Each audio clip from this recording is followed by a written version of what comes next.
Major publication is an edition of the Hippias Major, published in 1928. Well, we've been invoking spirits, so this isn't actually mine, it's out of the Royal Holloway Library, but here is, as it were, the spirit of Dorothy Tarrant. This is the edition of the Hippias Major. In the preface to that edition, she says that her interest in this dialogue was aroused in connection with the study of Plato's earlier metaphysical theory. And in the introduction, she addresses both the question whether the dialogue was really by Plato, which is still very much disputed, and also its possible references to the theory of forms.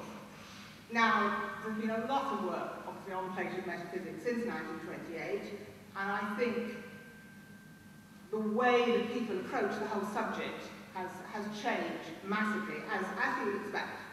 So it's perhaps inevitable that her discussion of references to the beautiful itself in the Hippias Major looks a little bit dated.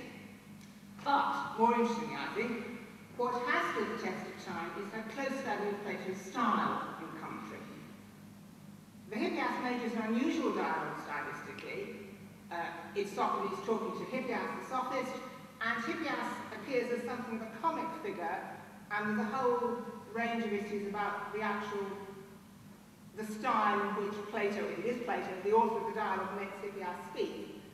In the words of a much more recent commentator on the translation of the dialogue, Paul Woodruff, Tarrant is the main representative of the view that Hippias is presented as simply being stupid, vain, and rude.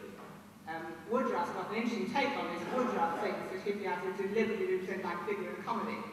In a sense, that's the kind of development of the Tarrant view. Now, interest in Plato as a literary artist is very much back in fashion, and there's lots of recent work which determinedly looks at literary and philosophical aspects of Plato together. But that's not what most people were doing in the 1950s. In the 1950s, I think it's fair to say, most scholarship on Plato, certainly in this country, was concerned with close analysis of the arguments. And even in the 1970s, when I personally was looking for work about Plato as a literary artist, and thinking about the way that he uses dialogue form, Tarrant's article of 1955 is one of the few things available.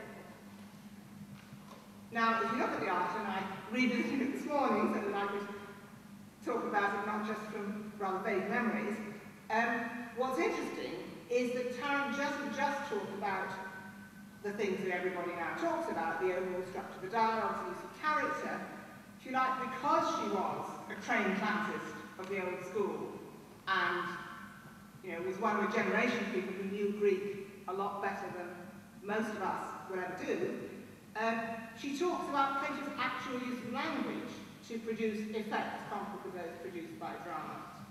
I just wanted to say that Tarrant stands out as being one of the very few scholars to engage fully with Plato's literary style, while also understanding his philosophy.